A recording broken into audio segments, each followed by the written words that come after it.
Hi, welcome back to this course Issues in Bioethics. This is the last lecture in this lecture series, Module 4, Unit 5, and this course, while concluding the lecture series, I thought I can discuss about what a kind of bioethics we are talking about or we can talk about in the contemporary world, particularly for countries like India, the third world countries, because when we talk about bioethics, most of the issues which we have seen are centered around the concept of person, individual, and we have seen that individual autonomy is conceived as one of the most important ethical notions or principles in bioethics. That is number one. Another factor is that most of the bioethics is developed in the Western world, that it has originated in the US and several other global initiatives have given rise to several principles, several other theories and other things. So, integration of theories also happen in between, and most of the theoretical frameworks are also Western. Primarily the two major ethical theoretical frameworks, deontologism and utilitarianism. And again the other ones like when the principlist approach was developed, even that also draws a lot from the Western perspective. So, in one sense we can see that to a very great extent this bioethical concerns are rooted in the Western world, in the Western philosophical tradition, in the Western intellectual tradition. But at the same time there is one important factor which we should not forget, that medicine, modern medicine is itself the result of Western enlightenment, and the practice of modern medicine today is a complex science and a technological activity. So, there are several issues which the practice of medicine today raise in the modern societies, in our society, and we have to tackle them. In order to effectively tackle them, we need certain bioethical insights which we have to either develop within our culture or we have to take it from insights from other cultures. So, in this lecture what I am trying to propose is, as a conclusion for this lecture series, that we should approach bioethical issues not as issues which we encounter in specific cultures, but issues which we encounter as humanity. But at the same time we should not forget that when problems and issues are encountered in specific context, cultural context and situations, they need to be tackled in different ways, not entirely different ways, but of course certain differences should be there. So, we should approach it with a different mindset. So, that is where I thought we can apply this method of phronesis, where the universal principle is applied into actual context with a lot of deliberation, interpretation and appropriation. So, this is what I mean by towards a phronetic bioethics. So, on the one hand what I am trying to propose is that I am not saying that these principle based or the theory based bioethics which we have taken largely from the Western world is irrelevant. They are extremely relevant in today's world, because we are dealing with medicine which is a modern enterprise. There are various reasons for that. One reason is that our own society is getting increasingly modernized.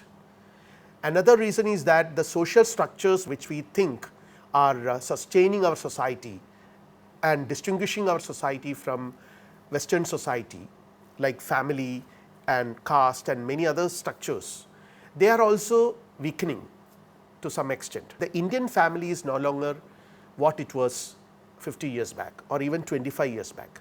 It has undergone tremendous changes. The concept of joint family is no longer relevant in many Indian cities and even in villages. So, naturally the value system will also change. So, based on such changes we also have to make changes into the way in which we apply value and conceive them. That is one thing. Second thing is that we all know that the European, the Western bioethics is focusing more and more on in the individual.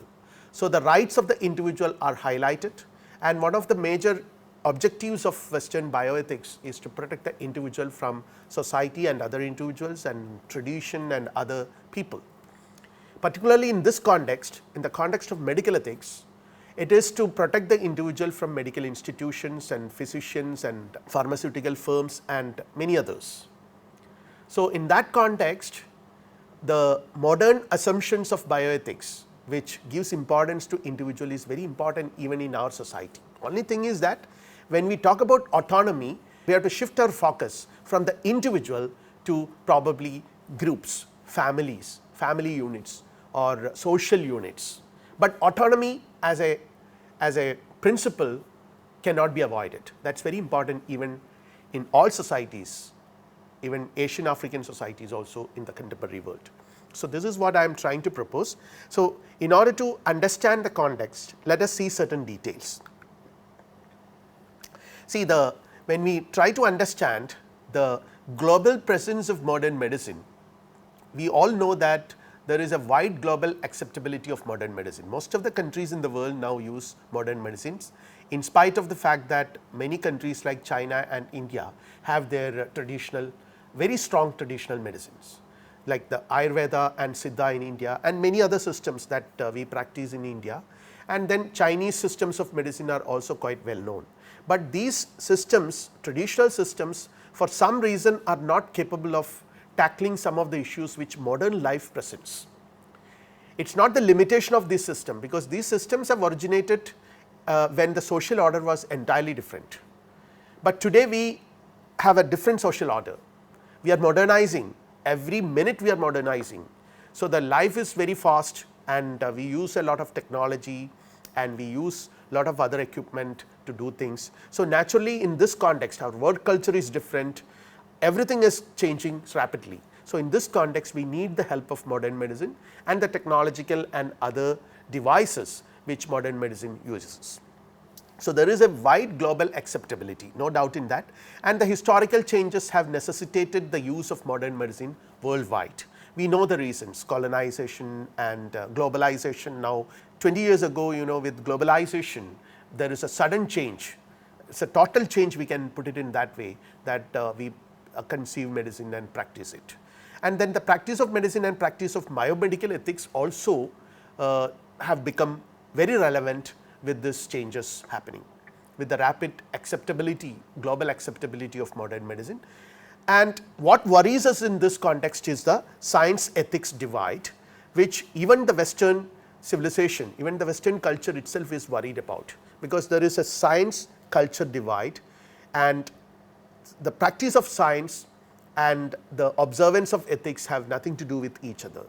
So, this is a problem which great scientists have pointed out is going to lead to a kind of crisis in the European civilization, and particularly in today's world the entire humanity is going to face such a crisis. So, we have to deal with that and we have to think how we can overcome it. Factors that make ethical regulations necessary also exist in our society. As I mentioned, not only the technologization of medicine, several such factors which make regulations necessary in today's world. One important thing which is inevitable in the practice of medicine in today's world is the constant improvement of medical infrastructure.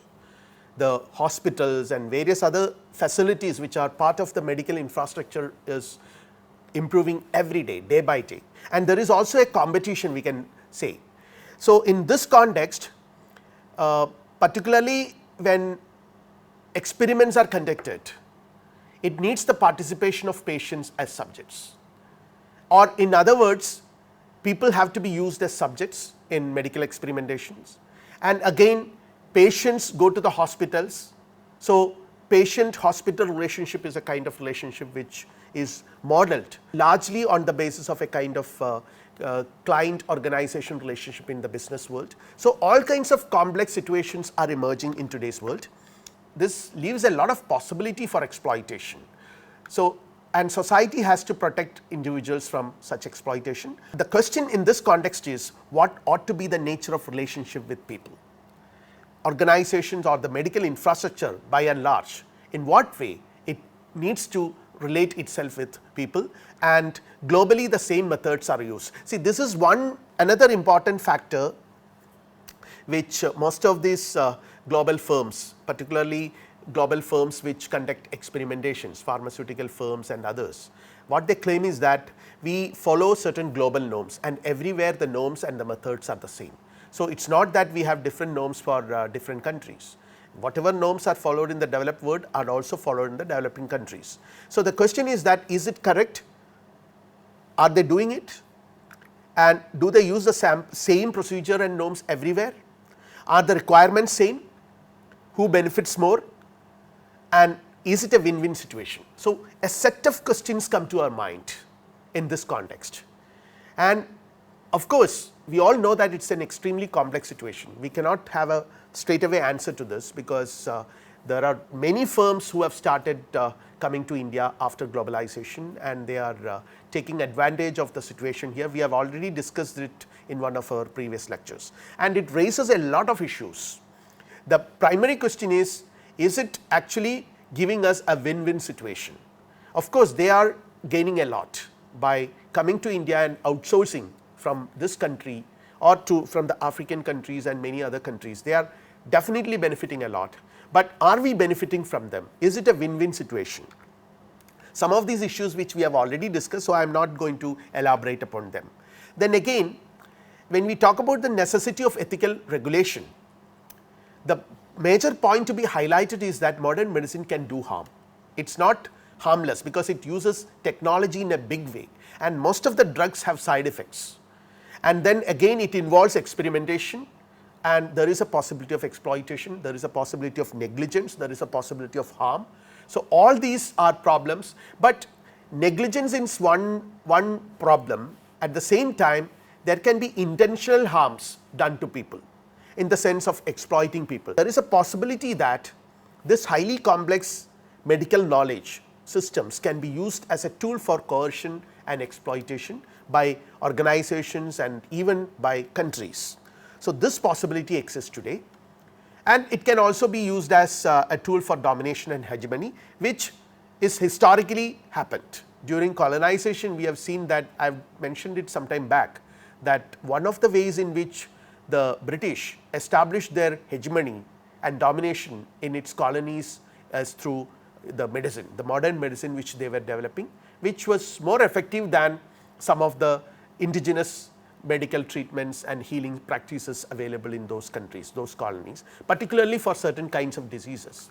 In this context, we can say that there are three important elements of modern medicine which we can focus on: the institutions, which include hospitals and diagnostic centers and many other institutions to which patients are related directly or indirectly; then the technology, use of technology, this may happen inside and outside the hospitals; and then of course, research, which we have already elaborately discussed.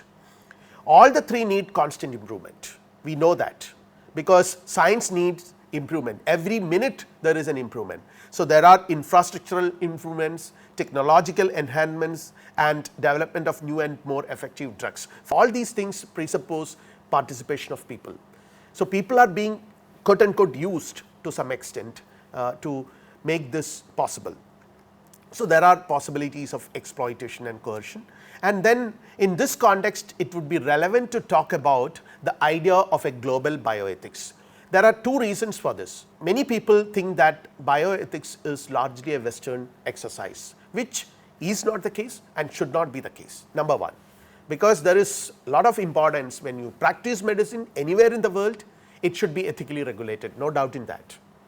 Second thing is that we all know that in many of the developed countries in the world, they follow the practice of medicine, follow a lot of ethical regulations.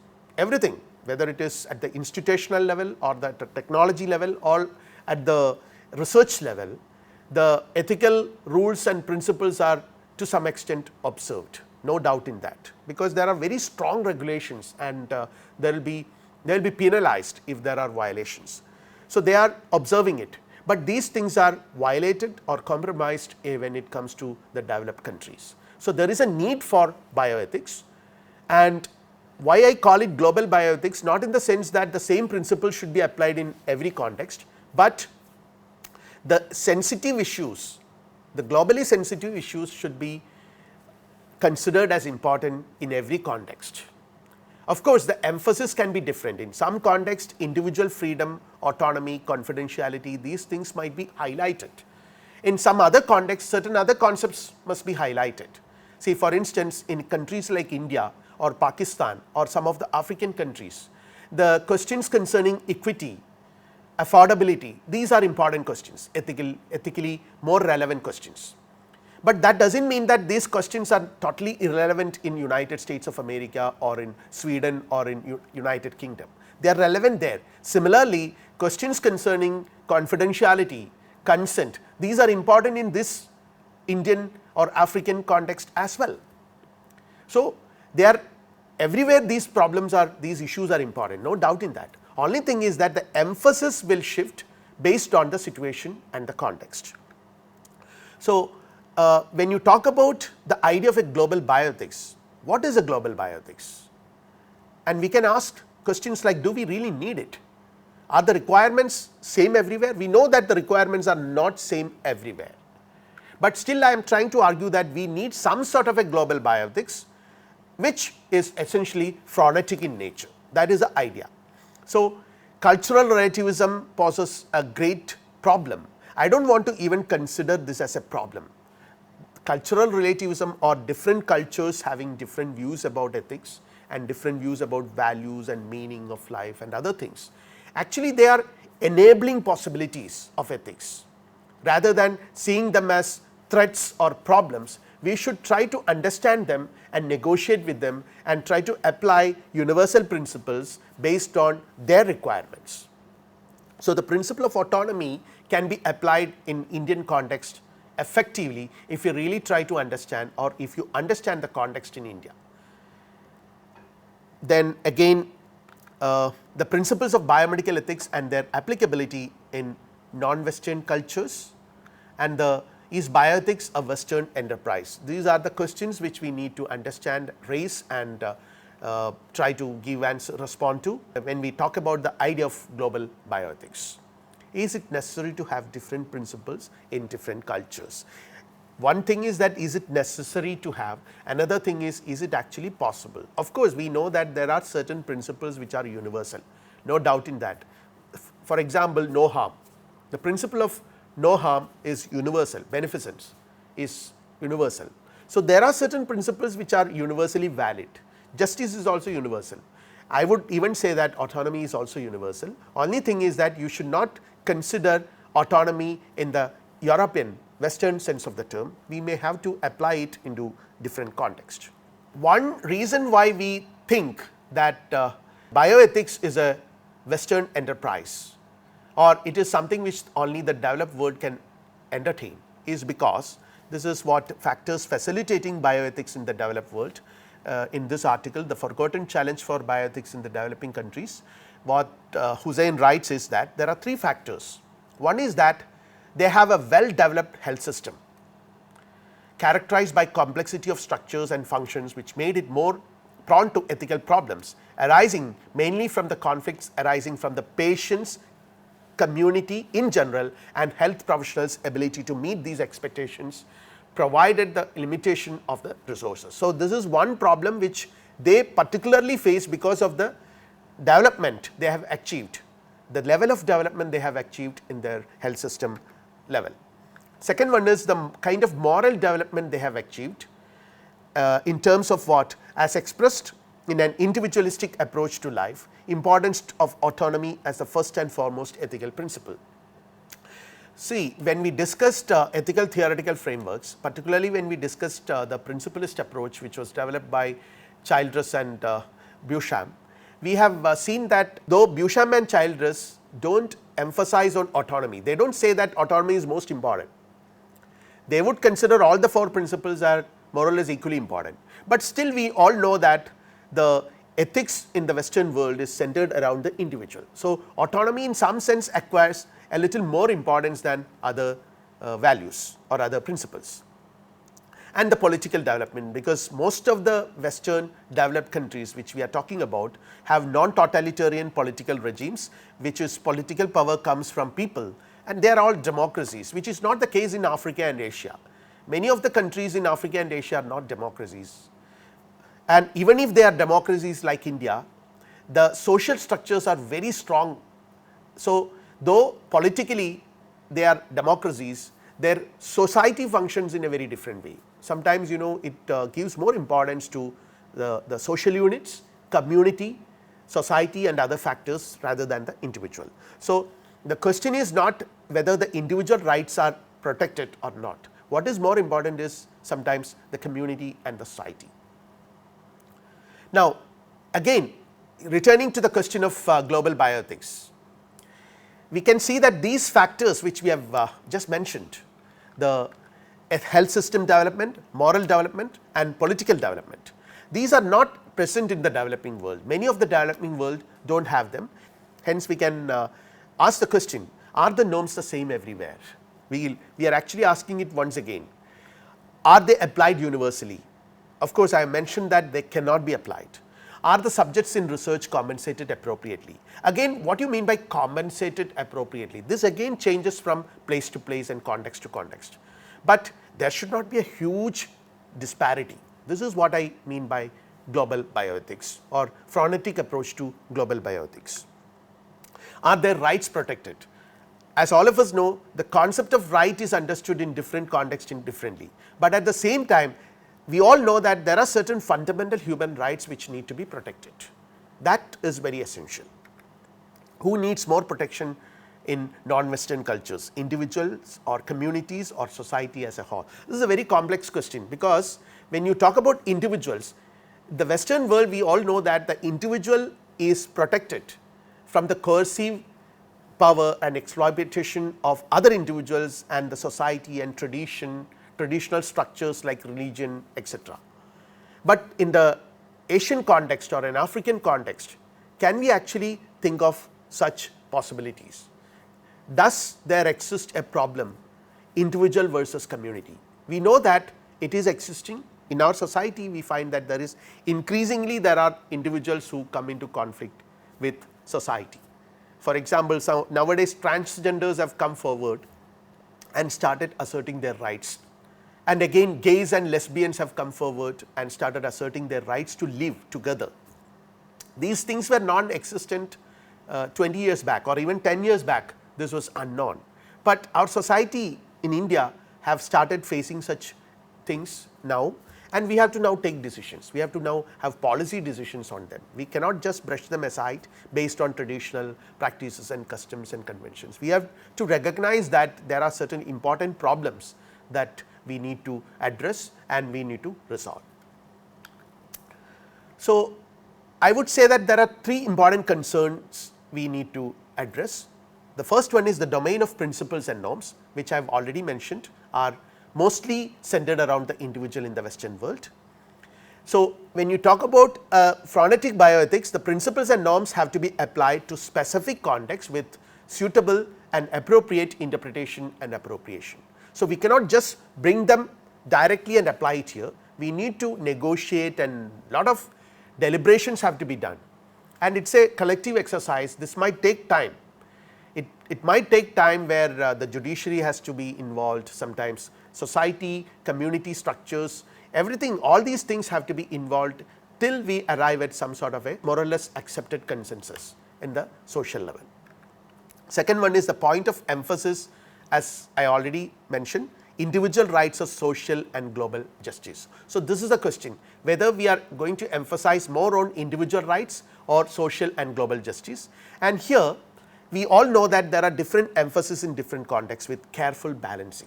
So, we need to do this act of balancing. In certain contexts we know that questions of equity are more important than questions of individual rights, but that does not invalidate the question of individual right in that context. So, we need to arrive at some sort of a ideal balancing, which is also a complex process, which again calls for negotiation and discussions and consensus. And what is to be achieved is a question, justice and rights, no doubt in that. But again, when you say justice and rights, these are very vague abstract terms. We need to understand them contextually. So, that is precisely that is the challenge of the entire project. And when you come to the realm of norms, we have already seen that I am just coming back to this problem again and again, because it is very important that modern bioethics, when it deals with norms, The emphasis is again individual autonomy, rights, respect, consent, confidentiality, privacy, authority. The individual is the authority, then again decision making, individual has to make decisions, etc.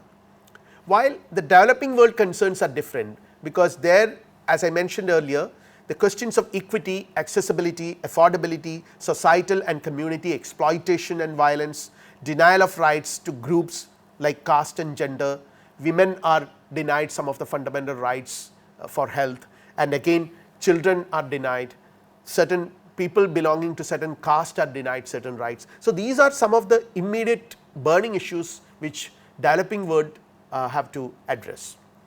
And availability due to quasi natural and artificial scarcity. There are scarcity, different levels of scarcity.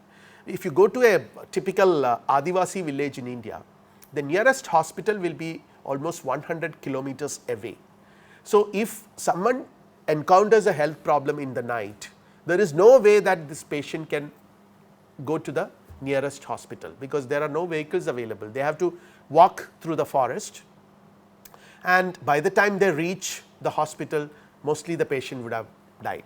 So, such situations even today exist in our culture, our society. So, we need to tackle them. They are more burning issues than issues like individual autonomy and rights. And again, public health programs are the key to achieving health goals in most of the developing countries, rather than policies that address rights of patients, confidentiality, ensuring privacy, etc. Again, the Global Forum for Health Research has identified that less than 10% of the world's research resources are earmarked for 90% of the world health problems. So, this 10-90 divide is extremely significant, which needs to be addressed. When we are talking about ethics, this is one of the primary concerns which global bioethics has to deal with, because global bioethics is not the responsibility of one country or one nation. It is the responsibility of the entire humanity. So, the entire humanity somehow has to come together and think about how this can be achieved.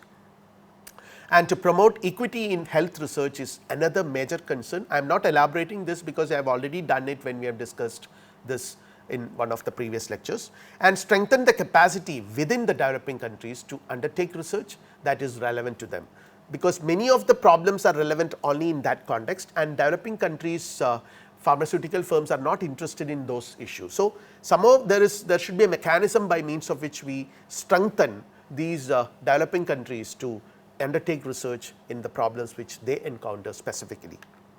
And technology and knowledge transfer and generation within the country itself, there should be generation of new technologies. So, these things are some of the concerns of global ethics from a macro perspective. And unlike the West, society, family and religious and social structures are more important. So, one has to be sensitive towards such social structures as well. Since we are talking about phronetic bioethics, a kind of bioethics which can adopt at the global level, bioethics need to respond to the possible threat the new technology can pose to humanity, specific human communities. See, one is to the entire humanity, and then another is to certain specific human communities like women or Dalits or some other vulnerable groups, Adivasis. Some of the problems which they face on the one hand, and some of the possibilities that certain interested groups may exploit them. So, against that we need to be careful. So, such issues in the developing world, and the people who are deprived of many other facilities and individuals who are vulnerable. So, this is one of the major concerns when you think of developing bioethics in non-Western cultures and countries. We need to develop bioethics by involving people and empower them to make decisions affecting their health. It is not that they should be left with their communities. Their self is a community self. Their self is so intimately interlinked with social units, we cannot just leave them to take decisions for them by the community units or the social units. We cannot permit the social units to take all decisions about the individuals. When we are talking about bioethics, we need to address this problem, how to empower communities and individuals to take decisions about their health themselves. This is very important and protect such communities and individuals from exploitation. Autonomy and confidentiality are important, but more important as they are more vulnerable. So, what I am trying to argue is that these notions of autonomy and even confidentiality, information about their diseases and all these things are very important in this context, in the context of developing countries, because those people are more vulnerable than people in the developed countries. So, in their case it is very important that we need to empower them to assert, to realize and assert their autonomy, and also there should be mechanism that would protect the confidentiality of information about their health, so that they will not be exploited by business interest, and recognize the nature of their self as manifested within social units. This is also very important. Be sensitive to their culture and their requirements, which emanate from that cultural context, and enable them to negotiate and take decisions themselves. So, this is very important, so that we are also making them individuals, making them free individuals who can take decisions and autonomous individuals who can be masters of themselves. This is what developing bioethics in non-Western countries actually amount to.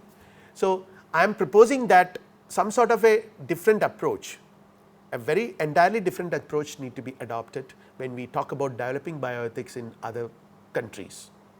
So, that the whole idea that bioethics is a Western enterprise will vanish. So, we all know that bioethics is important globally in all countries, because most of the countries in the world today depend on modern medicine. So, wherever modern medicine is present, we need to regulate the practice of modern medicine with ethical insights, which are not absolutely modern, but a mix of modern and traditional with appropriate negotiation and interpretation. So, this is what I mean by phronetic bioethics. I think this is going to be the ideal model for many of the developing countries, but of course, this is only a very vague idea of what I mean. What exactly this is going to be has to be thought about and discussed further and negotiated and all that. So, I will wind up this lecture here. I hope all of you have enjoyed this lecture series on bioethics. The purpose of this lecture series was to introduce some of the important concepts of bioethics which are relevant in today's world, both at the global level and also at the local level. I was trying to trace the roots, the historical and conceptual roots of bioethics, so that people will be familiar with how this has evolved, and then we can examine how these things will be practical in our society. We now know that many of these issues which we thought are Western are going to be very important in our country as well, because for example, stem cell research or gene therapy, these are all advanced technologies, genetic engineering. These are technologies which we also use in our country. So, we cannot say that these are all Western. Naturally, the ethical issues raised by the practice of these technologies are relevant in our context as well, and we have to negotiate them. So, we have to keep an open mind to different ideas about ethics and how ethical issues emerge, are tackled and resolved. So, that was the purpose of this course. I hope you have enjoyed the course. Right now, I will wind up here. Thank you.